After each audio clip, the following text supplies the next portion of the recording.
ठीक आहे.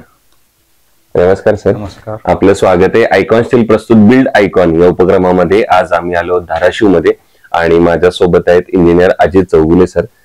खरं तर मागच्या 30-32 वर्षांपेक्षा जास्त काळाचा अनुभव त्यांना या क्षेत्रातला आहे. ते स्वतः इंजिनियर तर आहेत, त्याच्याबरोबर त्यांनी मास्टर्स केलं स्ट्रक्चरल इंजिनिअरिंग मध्ये आणि त्यांचा पण हा जीवन प्रवास, त्यांचा आजवरचे अनुभव या कामातले, या सगळ्या आपण आज या गप्पांमधून उलगडणार आहोत. अनेक गव्हर्नमेंटची कामं असतील, रेसिडेन्शियल प्रोजेक्ट असतील, कमर्शियल प्रोजेक्ट असतील, अशा अनेक प्रोजेक्ट्सवर त्यांनी कन्सल्टिंग इंजिनियर म्हणून बेसिकली जास्त त्यांची मास्टरी आहे. त्यांनी काम केलेले अनेक प्लॅन्सवर. सो प्लॅनच्या अनुषंगाने सुद्धा काही विषयांवर आपण महत्वपूर्ण चर्चा करणार आहे. सो सगळ्यात आधी मला पहिल्यांदा विचारायचं ते म्हणजे तुमच्या शैक्षणिक पार्श्वभूमीबद्दल. म्हणजे तुमची शाळा शाळा कुठली होती, कॉलेज कुठलं होतं, मग ग्रॅज्युएशन नंतर मास्टर करण्याचा विचार कसा काय आला, आणि सगळ्यात महत्वाचं म्हणजे या फील्डमध्ये येण्यामागची प्रेरणा कुणाची होती, ज्यांच्यामुळे तुम्हाला असं वाटलं की मी पण सिव्हिल इंजिनिअरिंग या क्षेत्रात मलाही काहीतरी करिअर करायचंय किंवा आवड आहे, असं तर काय सांगाल? मी इंजिनिअरिंगची डिग्री घेतल्यानंतर तेरणा इंजिनिअरिंग कॉलेज धाराशिव हे असिस्टंट प्रोफेसर या पदावर जॉईन झालो मी. पण ऍक्च्युअली प्रोफेसर या पदासाठी एमटेक करणं आवश्यक होतं. अच्छा. म्हणून मी वालचंद इंजिनिअरिंग कॉलेज सांगली येथे ऍडमिशन घेतली आणि मी इंजिनिअरिंग कॉलेजमध्ये जॉब करत करत मी एमटेक पूर्ण केलं. अच्छा.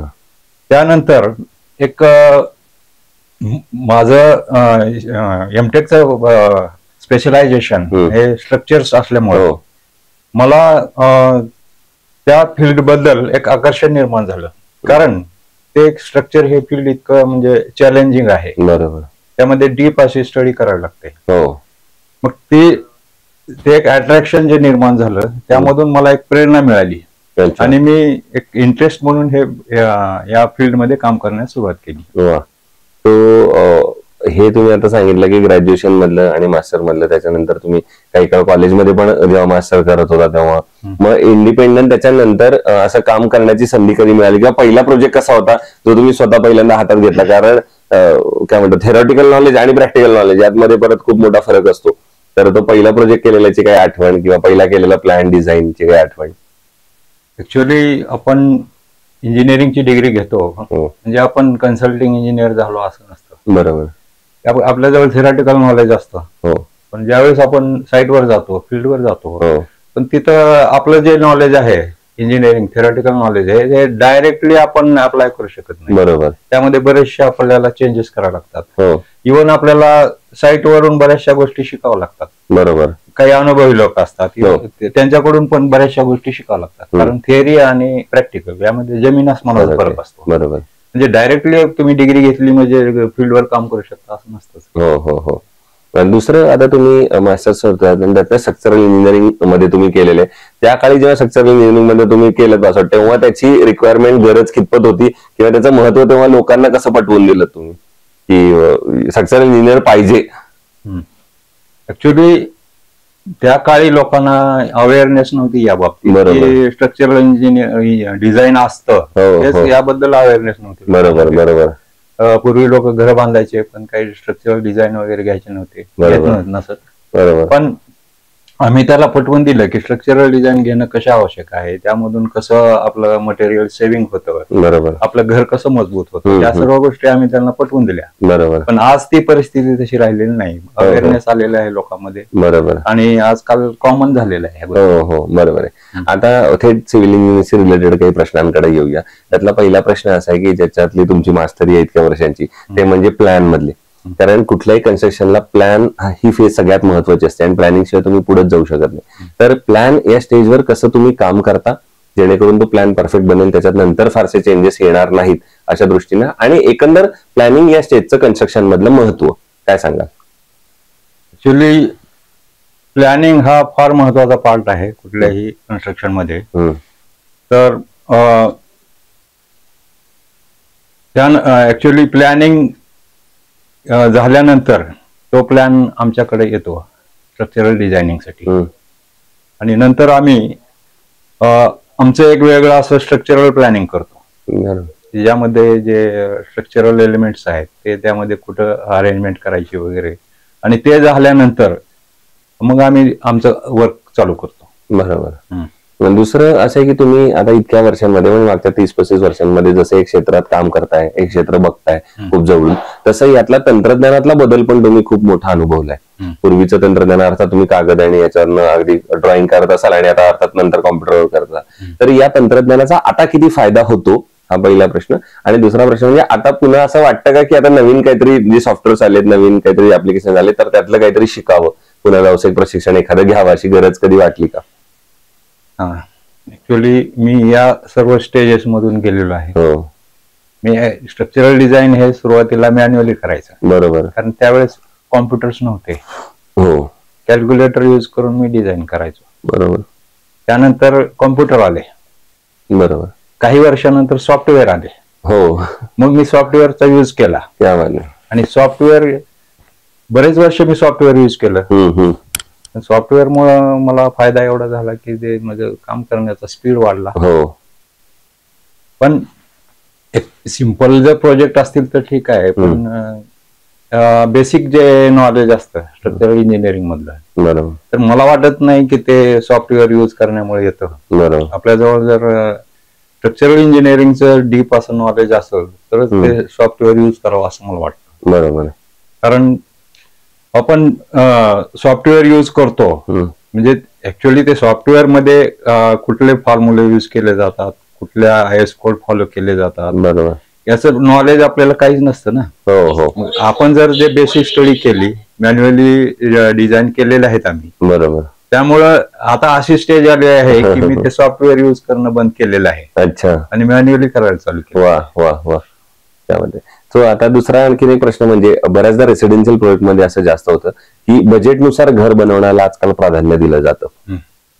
तर असं करताना तुम्हाला क्वालिटी पण कॉम्प्रोमाइज करायची नसते आणि बजेटही सांभाळायचं असतं एकंदर पूर्ण त्या बिल्डिंगचं, म्हणजे स्टील सिमेंट पासून बाकी सगळं पटलं.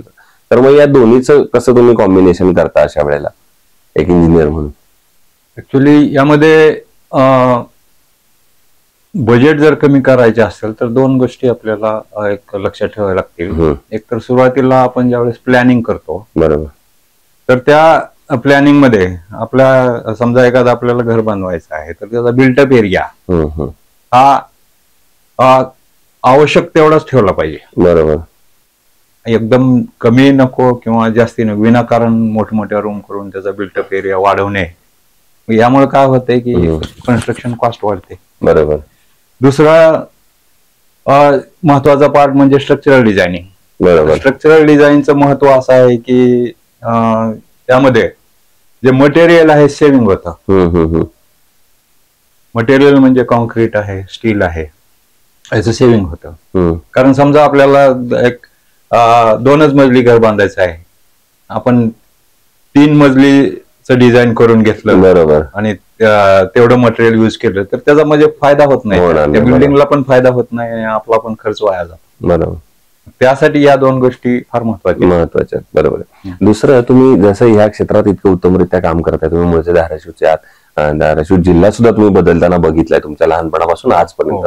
तर एक प्रश्न तुम्हाला पुढचा असा विचारायचा आहे की इंजिनियर म्हणून तुमच्या विकासाचं व्हिजन असं जर विचारलं धाराशिव जिल्ह्याबद्दलचं, तर तुम्हाला कुठले मुद्दे डोळ्यासमोर येतात ज्या मुद्द्यांवर एक इंजिनियर म्हणून आणि एक धाराशिवचा सर्वांगीण विकास म्हणून इन्फ्रास्ट्रक्चर डेव्हलपमेंटच्या अँगलनं कुठल्या मुद्द्यांवर आता काम केलं पाहिजे असं तुम्हाला वाटतं? ऍक्च्युली इन्फ्रास्ट्रक्चर डेव्हलपमेंट किंवा ज्या शहराच्या विकासाशी संबंधित ज्या गोष्टी आहेत त्या म्हणजे कन्सल्टिंग इंजिनियरच्या आवाक्यात नाहीत. बरोबर. म्हणजे ऍक्च्युली एखादा कन्सल्टिंग इंजिनियर आहे त्याला जे रजिस्ट्रेशन असतं नगरपालिकेशी, तर त्याला फक्त त्या कन्सल्टिंग इंजिनियरला फक्त बिल्डिंग परवाना वगैरे स्ट्रक्चरल डिझायनिंग इतकेच काम त्यांनी मर्यादित ठेवलेले आहे. बरोबर. इतर गोष्टीमध्ये त्याचा काही रोल नसतो. त्यामुळं आता इतर बेसिक ज्या गोष्टी आहेत शहरामधल्या इन्फ्रास्ट्रक्चर, रोड वगैरे, नाल्या किंवा वॉटर सप्लाय, या ज्या गोष्टी आहेत त्या गोष्टी फक्त नगरपालिकेकडूनच केल्या जातात. त्यामध्ये असे काय इतर इंजिनियरचा काही रोल नाही. बरोबर. नाही, रोल नसला तरी सुद्धा एक इंजिनियर म्हणून तुमचं एक आपल्याला असं वाटतं ना माझ्या जिल्ह्यात हे व्हायला पाहिजे किंवा माझ्या जिल्ह्यात हे केलं तर चांगलं होईल. नाही, जिल्ह्यात म्हणण्यापेक्षा मी ज्या शहरात राहतो किंवा त्या शहराबद्दलच मी बोलतो की सध्या रोडचं कन्स्ट्रक्शन चालू आहे. बरोबर. आणि रोडचं कन्स्ट्रक्शन करताना सुरुवातीला अंडरग्राऊंड ड्रेनेज साठी एक्सकॅव्हेशन केलं. बरोबर. चेंबर्स बनवले गेले आणि नंतर त्यावर कॉन्क्रीटचे रोड बनवले गेले. आता कॉन्क्रीटचे रोड बनवल्यानंतर काय झालं की जे घराचे बेसमेंट होते प्लिंथ लेवल, त्या प्लिंथ लेवलच्या वर ते रोड गेले. आता त्या लोकांना त्या ड्रेनेजचा प्रॉब्लेम आलेला आहे. बरोबर. तर या गोष्टीचा विचार केला गेलेला नाही. तसंच जे चेंबर्स होते त्यावर ते कॉन्क्रीटचे रोड बनवले गेलेले. म्हणजे रोड बनवल्यानंतर पुन्हा त्या चेंबरला कनेक्शन करणे वगैरे या गोष्टीसाठी परत ते रोड फोडावे लागतील. बरोबर. किंवा जे मुळात मोठा प्रश्न जो निर्माण झालेला आहे लोकांना की ड्रेनेज आणि पार्किंगचा, एक फक्त ह्या रोड कन्स्ट्रक्शन मुळे झालेला आहे. तर या गोष्टीत नगरपालिकेनं असं विचार लक्ष दिलं पाहिजे. पण मग अशा वेळेला शासन कशा पद्धतीने आता हे करू शकतं याच्यामध्ये काम, असं तुम्हाला वाटतं? म्हणजे आता जे झालंय इथून पुढे तरी त्यांनी काळजीही घेतली पाहिजे असं. बरोबर आहे. दुसरं, तुम्ही आता इतके प्रोजेक्ट केलेले आहेत म्हणून थोडा अवघड प्रश्न असा आहे की एकच प्रोजेक्ट जर सांगायचं झालं की जो प्रोजेक्ट करताना एक वेगळा आनंद मिळाला, एक समाधान मिळालं, किंवा काहीतरी वेगळे पण त्याच्यात तुम्ही करण्याचा प्रयत्न केला, असं एक वेगळा अभिमान असतो. तर असा एखाद्या प्रोजेक्टचं नाव सांगता येईल का? आता एखादा प्रोजेक्ट म्हणण्यापेक्षा मी 2-3 प्रोजेक्ट सांगतो. एक तर एक मंदिराचं काम होतं. बरोबर. आणि त्या मंदिरामध्ये जमीन लेवल पासून ते अगदी शिखरापर्यंत ते दगडी बांधकामात होतं. अच्छा. आणि त्या शिखराचा लोडच 20 टन होता. बापरे. मग ते माझ्याकडे आलं काम डिझाईन करण्यासाठी. पण ऍक्च्युअली मी साईटवर जाऊन बघितलं तर तिथं म्हणजे सॉइलची बेरिंग कॅपॅसिटी कमी आहे. आणि दुसरं म्हणजे बाउंड्रीवर कॉलम फुटिंग कन्स्ट्रक्शन करावं लागत. बरोबर. तर असं एक म्हणजे चॅलेंजिंग आणि रिस्की असं डिझाईन मला करावं लागलं. बरोबर. दुसरं एक असंच काम होतं मंदिराचं, खेडेगावामध्ये होतं. एक विहीर होती, 40 फूट डायमीटर होता त्या विहिरीचा. बरोबर. त्या विहिरीच्या वर स्लॅब टाकून त्यांना मंदिर बनवायचं होतं. म्हणजे अशा क्लायंटच्या रिक्वायरमेंट असतात. तर ते मंदिर बनवताना मी डिझाईन तर करून दिलं, पण ऍक्च्युअली ते वर्क करणं इतकं अवघड होतं. कारण त्या विहिरीची जी डेप्थ होती ती जवळपास 50 फूट होती आणि 40 फूट डायमीटर. मग ते कन्स्ट्रक्शन करण्यासाठी ते सपोर्ट वगैरे लावता येत नाही, कारण खाली पाणी पूर्ण. तर अशा कंडिशन मध्ये फार अवघड होतं काम करणं. बरोबर. आता अजून एक एक्झाम्पल मी सांगतो. काही मागच्या वर्षी मुंबईला एक होल्डिंग पडलं आणि 19 लोक मेले त्यामध्ये. बरोबर. ते होल्डिंग पडल्यानंतर आता प्रत्येक जिल्ह्याच्या नगरपालिकेने एक सर्वांना नोटीस काढलं की तुम्ही ते जे होल्डिंग्स उभे केलेले आहेत त्याचं ते स्टॅबिलिटी चेक करून. बरोबर. मग काही धाराशिव मधले लोक आले माझ्याकडे की त्याचं स्टॅबिलिटी सर्टिफिकेट पाहिजे आम्हाला. मी जाऊन व्हिजिट केली, बघितलं तर ऍक्च्युअली काही मी स्टॅबिलिटी चेक केली सॉफ्टवेअर मध्ये त्याची, पण काही ठिकाणी मी त्यांना तसं स्टेबल आहे असं सर्टिफिकेट देऊ शकत नव्हतो. बरोबर. मग बऱ्याचशा लोकांचं म्हणणं असं होतं की द्यावं स्टॅबिलिटी वगैरे, ते माझ्या रिस्कवर होतं. बरोबर. पण मग मी काय केलं की ते मार्ग काढला. त्यांना एक महानगरपालिकेची नियमावली असते की होल्डिंग्स कसे बसवण्यापूर्वी काय काय प्रिकॉशन्स घेतल्या पाहिजे. तर या सर्व प्रिकॉशन्स त्यांच्या लक्षात आणून दिल्या आणि त्याप्रमाणे त्यांना मी बदल करण्यास सुचवलं. मग मी त्या अशा प्रकारे त्यांना कन्व्हिन्स करू शकलो आणि मग मी असं पार पाडलं ते वर्क. बरोबर. दुसरं, तुम्ही स्ट्रक्चरल इंजिनियर, तुम्ही म्हणलं तसं की डिझायनिंग मध्ये तर तुमची मास्टरी आता एवढ्या वर्षातली, म्हणून तर स्टील निवडताना तुम्ही काय जनरली पॅरामीटर्स बघता किंवा काय गुणवैशिष्ट्य बघितली पाहिजेत एखाद्या प्रोजेक्ट मध्ये जर आपल्याला स्टील निवडायचं असेल तर? आता यामध्ये महत्वाच्या जे बांधकामाच्या दृष्टीनं किंवा ओनरच्या दृष्टीनं महत्वाच्या अशा 3 गोष्टी आहेत. एक तर जे स्टील आपण यूज करतो ते सहज जास्तीत जास्त बेंड करता आलं पाहिजे. बरोबर. म्हणजे बेंडेबिलिटी म्हणतो त्याला आपण. कारण ते बेंड करता येणं हे एक चांगली म्हणजे क्वालिटी असते स्टील मध्ये. बरोबर. दुसरं म्हणजे त्याचं वेट पर मीटर, म्हणजे एक स्टीलचा बार आहे त्याचं स्टँडर्ड वेट किती असलं पाहिजे. तेवढं त्याचं वेट असलं पाहिजे. तसं जर वेट असेल तर ते आपल्याला खर्चामध्ये परवडतं ते. बरोबर बरोबर. आणि तिसरं म्हणजे जे बारच्या वर ज्या कड्या असतात त्या कड्या म्हणजे एकदम क्लिअर असल्या पाहिजेत. बरोबर. त्या जर क्लिअर असतील तर काय होतं की जे कॉन्क्रीट आणि स्टील यामध्ये चांगला बॉन्ड निर्माण करता येतो, आपल्याला बॉन्डिंग होते. बरोबर बरोबर. तर या गोष्टी आपण म्हणजे फिजिकली चेक करू शकतो. बरोबर. आणि दुसरा आयकॉन स्टील तुम्ही कुठल्या प्रोजेक्टवर आजपर्यंत वापरलंय का? त्या तुमचा अनुभव कसा आहे आयकॉन स्टील? हो, वापरलेलं आहे. चांगल्या क्वालिटीचं स्टील आहे. बरोबर. आणि मी जे आता तुम्हाला 3 गोष्टी सांगितल्या त्या पण मी ऑब्झर्व केलेल्या आहेत त्यामध्ये. बरोबर. तर तिन्ही चांगले. आणि शेवटचा प्रश्न म्हणजे या क्षेत्रात जे आता तरुण मुलं येत आहेत, तरुण इंजिनियर्स येत आहेत, तर इतक्या वर्षाचा अनुभवी म्हणून, एक वडीलधारी व्यक्ती म्हणून, तर तुम्ही त्या मुलांना काय यशाचा गुरुमंत्र द्याल? ऍक्च्युअली जे तरुण इंजिनियर आहेत तर त्यांना एक माझा सल्ला आहे की त्यांनी ज्यावेळेस ते साईटवर जातात त्यावेळेस त्यांनी एक शिकण्याची मानसिकता ठेवली पाहिजे. एक इंजिनियर म्हणून आपण तिथं जातो, आपल्याजवळ डिग्री आहे, आपण तिथं काम करू शकतो असं नाही. कारण कॉलेजमध्ये जे काही नॉलेज मिळतं ते आपण डायरेक्टली फील्डवर युज करू शकत नाही. मग त्यासाठी एक शिकण्याचा दृष्टिकोन जर ठेवला आपण कुणाकडूनही शिकू शकतो ना. सिनियर पर्सनॅलिटी असेल किंवा कुणीही असेल, प्रत्येक गोष्ट अनुभवातून जेवढी चांगली शिकता येते तेवढी पुस्तकातून शिकता येते प्रॅक्टिकली. बरोबर बरोबर. त्यामुळे मी एवढाच सल्ला त्यांना देईन. आणि आयकॉन स्टीलच्या बाबतीत अजून एक गोष्ट मला विशेषतः सांगावी की जे एक नवीन स्टील त्यांनी सध्या प्रोडक्शन चालू केलेलं आहे आणि ते म्हणजे 550 DS तर त्या स्टीलची DS म्हणजे त्यामध्ये त्याचा फायदा असा आहे की त्यामध्ये स्ट्रेंथ पण आहे आणि डक्टिलिटी पण आहे. बरोबर. कारण डक्टिलिटी हा फार महत्वाचा जी प्रॉपर्टी आहे स्टीलमध्ये. कारण जसं जसं आपण म्हणजे स्टीलची स्ट्रेंथ वाढवत जातो तसं त्याची डक्टिलिटी कमी होत जाते. बरोबर. पण यांनी या प्रॉडक्ट मध्ये काय झालेलं आहे की डक्टिलिटी आणि स्ट्रेंथ ह्या दोन्ही गोष्टी यांनी एका स्टील मध्ये कंबाईन केलेल्या आहेत. बरोबर. कारण डक्टिलिटी इतकी महत्वाची आहे की भूकंपाच्या दृष्टीने जर आपण विचार केला, बरोबर, की आपण एक आरसीसी घर बनवतो, आरसीसी मल्टी स्टोरी बिल्डिंग बनवतो म्हणजे ती सेफ आहे असं काही नसतं.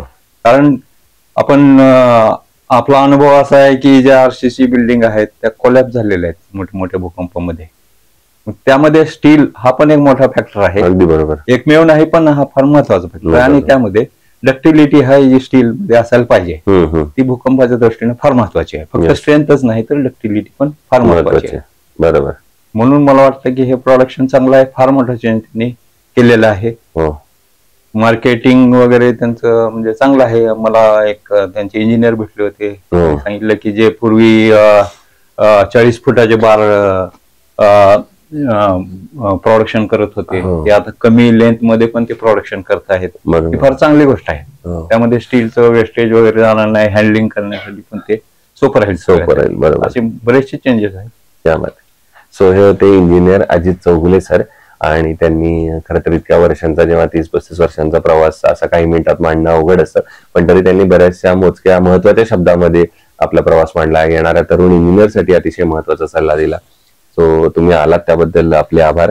आणि येणाऱ्या आगामी काळात सुद्धा असेच आयकॉनिक प्रोजेक्ट तुमच्या हातून घडावेत याच आयकॉन स्टील कडून मनपूर्वक शुभेच्छा. धन्यवाद.